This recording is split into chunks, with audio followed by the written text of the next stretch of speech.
Shalom Bapak dan Ibu sekalian. Dalam kesempatan ini kita akan membahas mengenai siapakah nabi palsu di akhir zaman. Bapak Ibu sekalian, dalam video sebelumnya mengenai 4 tokoh akhir zaman dijelaskan bahwa di akhir zaman akan tampil 4 tokoh, yaitu iblis, 10 raja, antikris, nabi palsu. Di mana keempat tokoh ini dijelaskan di kitab Wahyu pasal 13 ayat 1 sampai 18. Tokoh sebelumnya yaitu 10 raja dan antikris telah dijelaskan, dan saat ini kita akan membahas mengenai siapakah sang nabi palsu. Di Wahyu 13 ayat 11 dikatakan bahwa nabi palsu adalah seekor binatang yang keluar dari dalam bumi dan bertanduk 2 sama seperti anak domba, dan ia berbicara seperti seekor naga.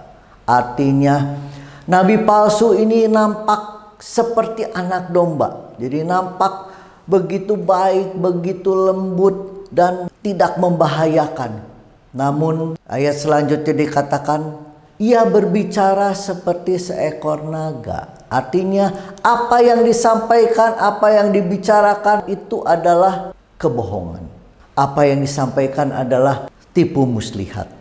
Kemudian di Wahyu 13 ayat 16 sampai 18 dijelaskan bahwa yang akan menyebabkan semua orang besar, kecil, kaya dan miskin, merdeka atau hamba itu akhirnya menerima diberi tanda pada tangan kanan atau dahinya adalah nabi palsu ini. Artinya nabi palsulah nantinya perkataannya atau karena himbauannya akan menyebabkan akhirnya sangat banyak manusia bersedia untuk menerima tanda 666. Bapak Ibu sekalian, kita akan membahas siapakah sang nabi palsu tersebut.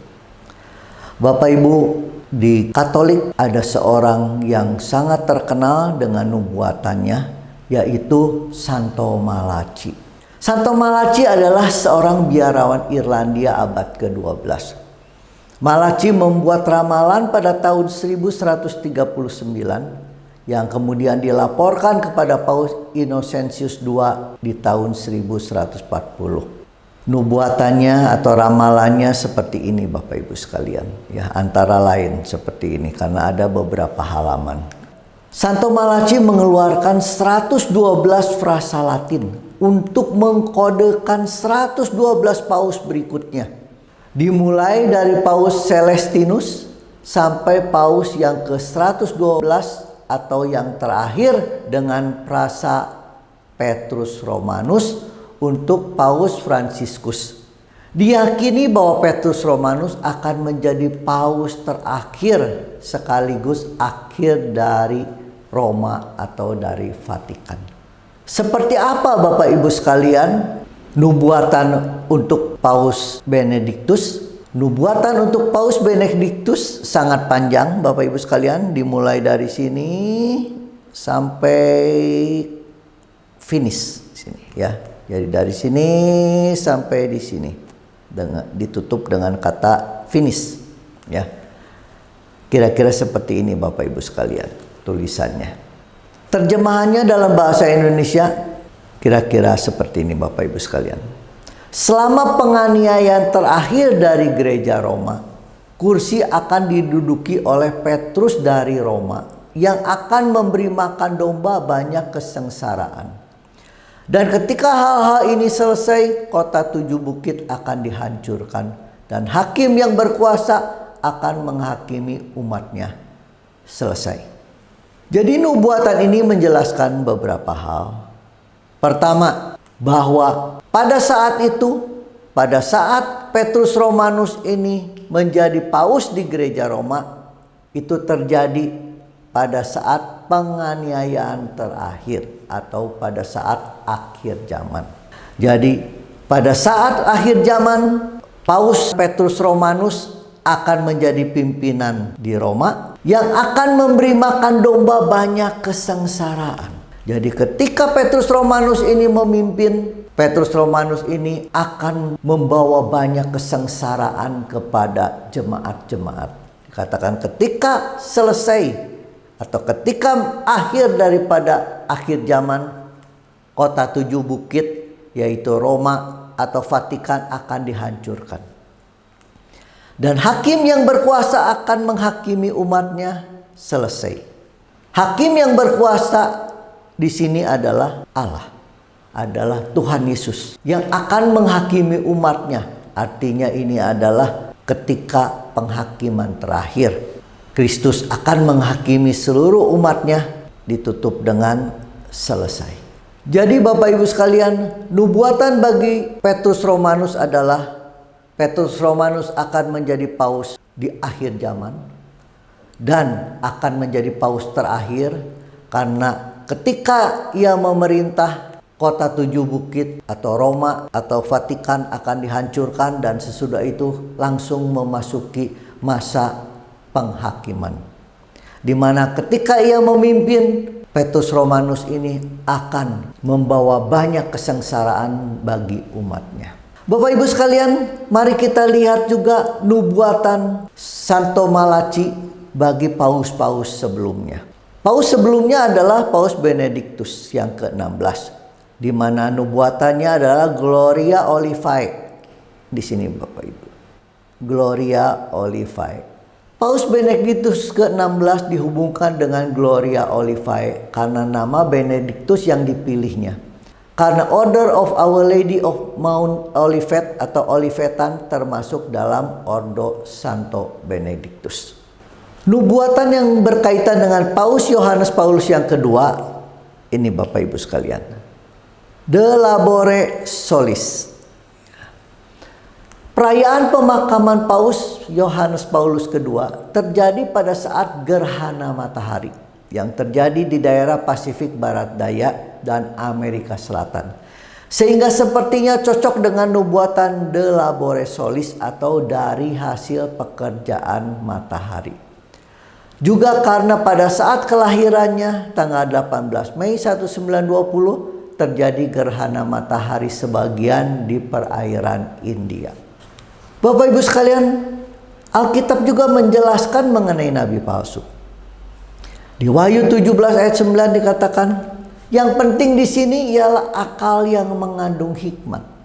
Ketujuh kepala itu adalah tujuh gunung yang di atasnya perempuan itu duduk. Ketujuhnya adalah juga tujuh raja. 5 diantaranya sudah jatuh, yang satu ada dan yang lain belum datang. Dan jika ia datang, ia akan tinggal seketika saja. Dan binatang yang pernah ada dan yang sekarang tidak ada itu, ia sendiri adalah raja ke-8. Dan namun demikian, satu dari ketujuh raja itu. Dan ia menuju kebinasaan. Jadi Bapak Ibu sekalian, kitab Wahyu menjelaskan bahwa nabi palsu itu berkaitan dengan 7 raja. Di mana nabi palsu ini akan jadi raja yang ke-8. Bapak Ibu sekalian, kita mengetahui bahwa paus adalah pemimpin agama. Ya. Namun, sejak negara Vatikan berdiri, maka paus rangkap jabatan. Selain sebagai pemimpin agama, paus juga adalah seorang raja. Di mana sejak Vatikan berdiri pada tanggal 11 Februari tahun 1929 sampai hari ini telah ada 8 raja dan Paus Fransiskus adalah raja yang ke-8. Kitab Wahyu menjelaskan bahwa sebelumnya ada 7 raja. 5 diantaranya sudah jatuh. Jadi yang 5 ini sudah jatuh. Yang satu ada, yang ke-6 ada. Dan yang lain belum datang. Artinya yang ke-7 belum datang. Dan jika ia datang, ia akan tinggal seketika saja.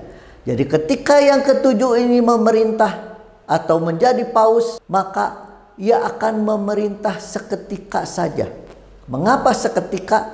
Karena kita tahu bahwa Paus Benediktus ke-16 adalah satu-satunya paus dalam 600 tahun terakhir yang mengundurkan diri sebelum meninggal. Sebelumnya semua paus itu memerintah baik sebagai paus maupun sebagai raja Vatikan sampai meninggal dunia.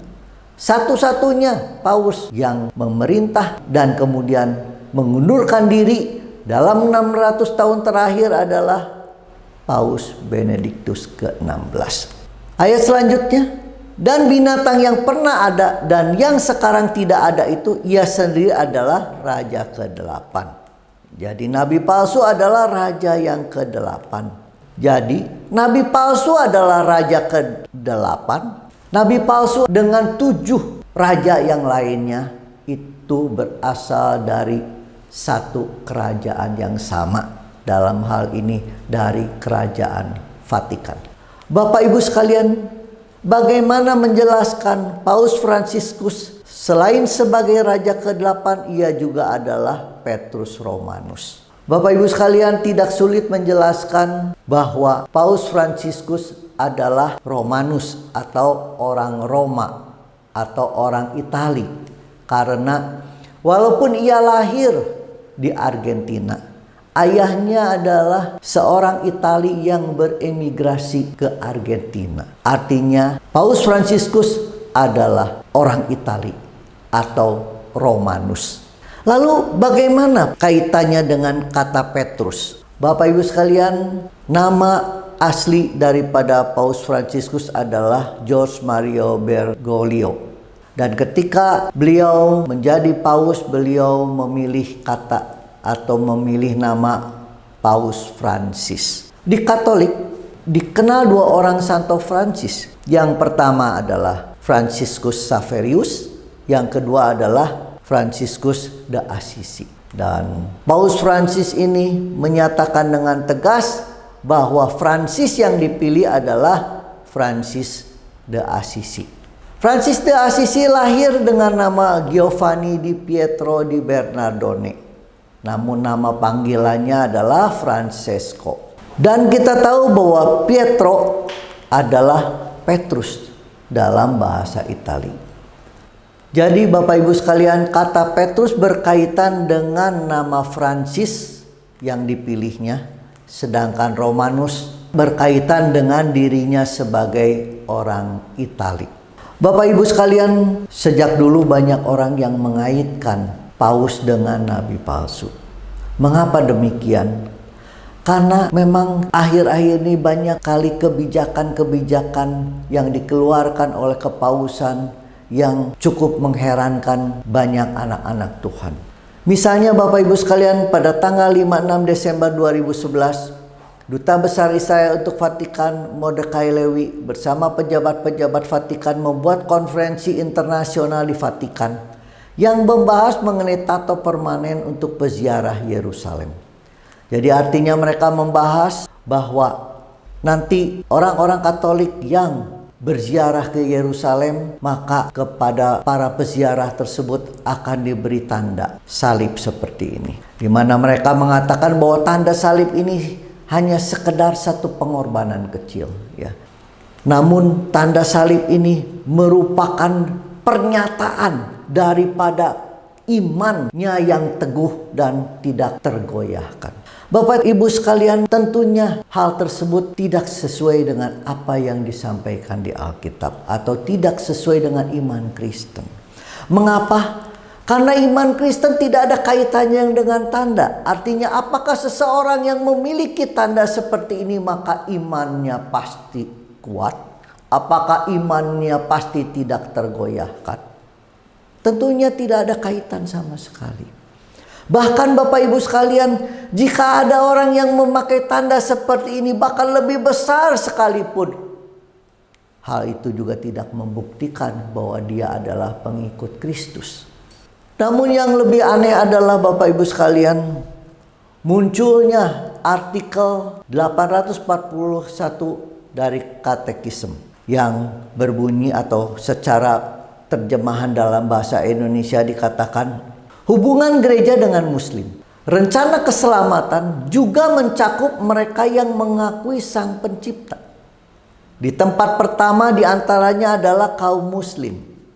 Mereka mengakui dan memegang iman Abraham, dan bersama dengan kita mereka memuja Yang Esa, Tuhan yang penuh belas kasihan, Hakim umat manusia pada hari terakhir. Jadi Katekisme 841 itu secara langsung atau tidak langsung mengatakan bahwa Gereja Katolik percaya bahwa umat Islam akan diselamatkan sama seperti orang lain, meskipun umat Muslim ini tidak percaya kepada Tuhan Yesus, dan bahwa mereka juga menyembah Tuhan yang sama dengan Tuhan yang kita sembah. Bapak Ibu sekalian, tentunya pernyataan ini sangat bertentangan dengan apa yang tertulis di Alkitab. Karena iman Kristen didasarkan atas keyakinan yang pertama, seperti yang tertulis di Yohanes 14 ayat 6. Kata Yesus kepadanya, "Akulah jalan dan kebenaran dan hidup. Tidak ada seorang pun yang datang kepada Bapa kalau tidak melalui aku."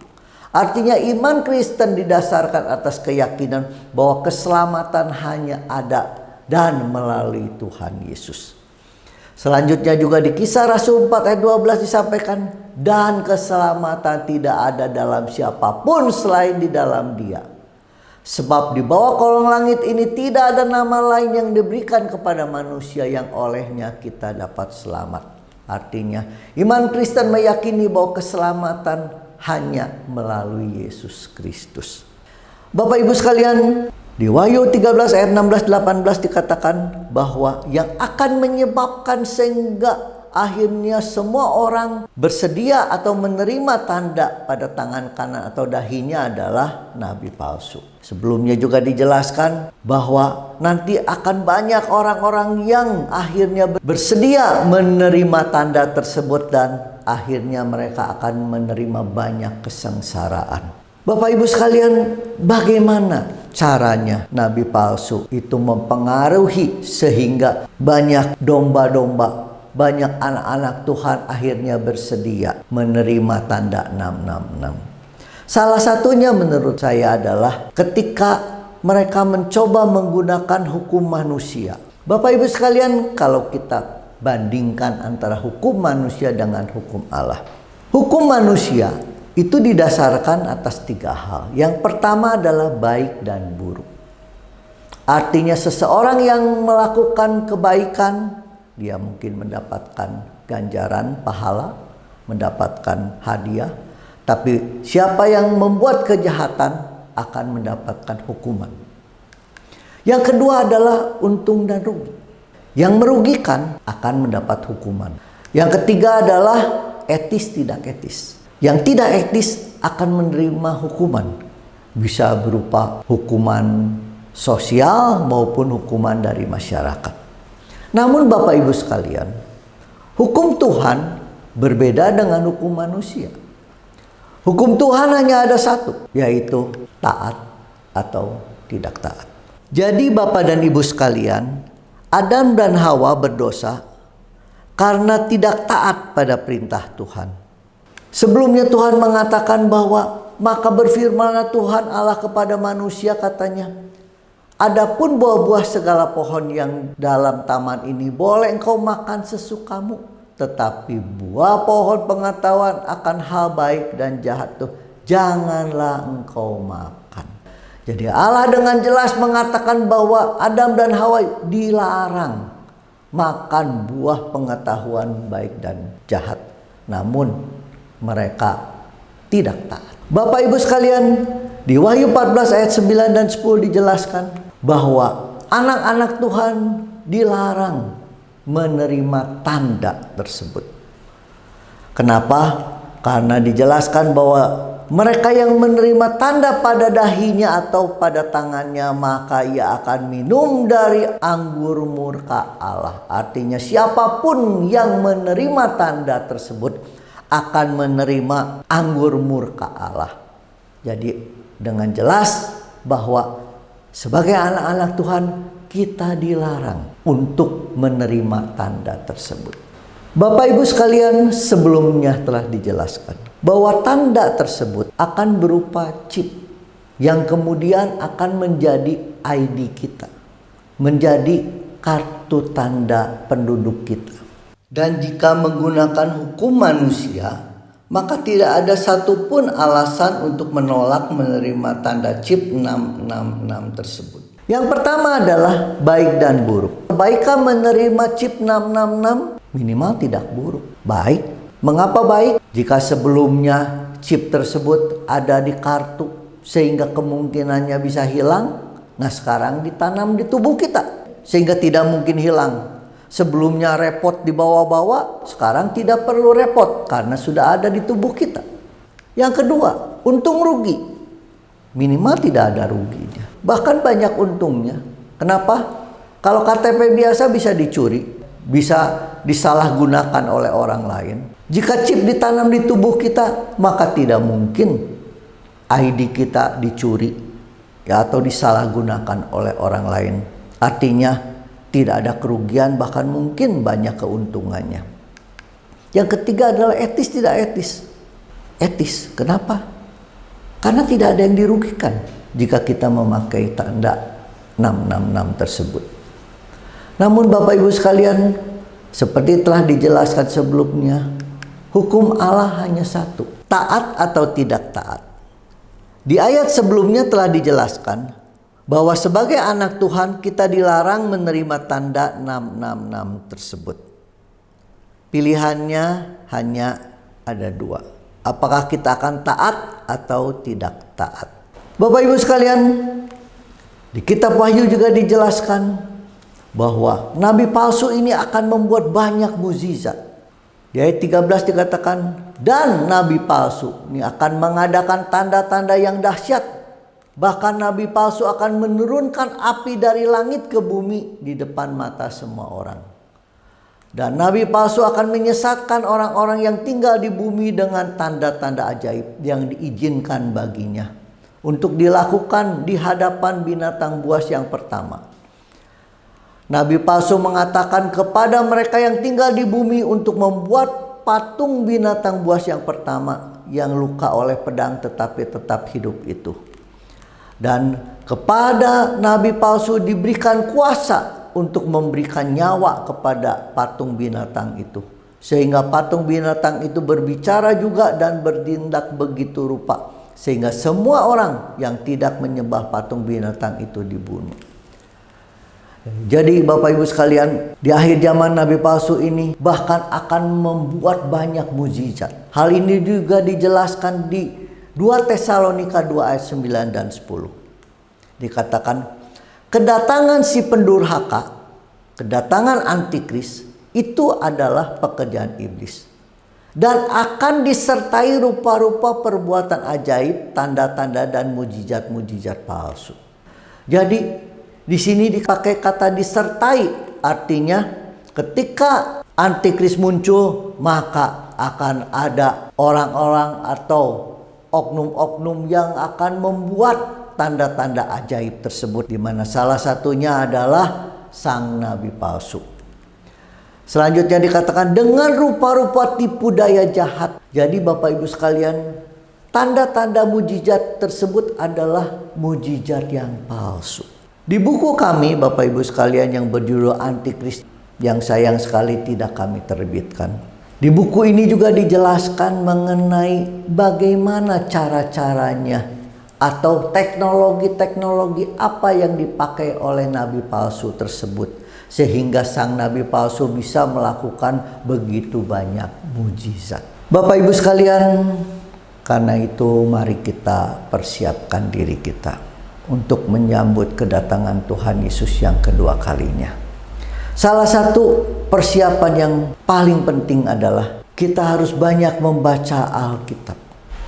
Agar kita bisa membedakan antara hukum manusia dengan hukum Allah. Sebab di Matius pasal 24 ayat 24 dikatakan, sebab Mesias palsu dan nabi-nabi palsu akan muncul dan mereka akan mengadakan tanda-tanda yang dahsyat dan mujizat-mujizat sehingga sekiranya mungkin mereka menyesatkan orang-orang pilihan juga. Artinya Bapak Ibu sekalian, di akhir zaman ini bukan hanya ada satu atau dua Mesias, tapi akan banyak Mesias palsu dan nabi-nabi palsu yang muncul, di mana mereka akan membuat tanda-tanda yang dahsyat, di mana sekiranya mungkin mereka akan menyesatkan orang pilihan juga, di mana sekiranya mereka akan membuat anak-anak Tuhan ini menjadi murtad. Dan di Daniel 11 ayat 32 dikatakan, dan orang-orang yang berlaku fasik terhadap perjanjian akan dibujuknya sampai murtad dengan kata-kata licin. Tetapi umat yang mengenal Allahnya akan tetap kuat dan akan bertindak. Jadi ayat ini dengan jelas mengatakan Bapak Ibu sekalian bahwa nanti akan terjadi penyesatan yang luar biasa sehingga banyak anak-anak Tuhan yang akan murtad. Dan yang bertahan adalah mereka yang mengenal Allahnya. Jadi sekali lagi Bapak Ibu sekalian, di akhir zaman dijelaskan dengan sangat jelas bahwa yang akan bertahan bukan mereka yang badannya kuat, bukan mereka yang pendidikannya tinggi, bukan mereka yang memegang jabatan yang tinggi secara gerejawi, bukan mereka yang memberikan persembahan yang besar, bukan mereka yang aktif melayani, tapi mereka yang mengenal Allahnya. Karena itu Bapak Ibu sekalian, mari kita siapkan waktu sebanyak mungkin untuk membaca firman Tuhan, sehingga kita bisa mengenal Allah kita. Karena hanya dengan mengenal Allah kita mampu melewati masa yang berat ini. Demikian Bapak Ibu sekalian, kiranya apa yang disampaikan dapat dimengerti dan menjadi berkat bagi kita semua. Amin.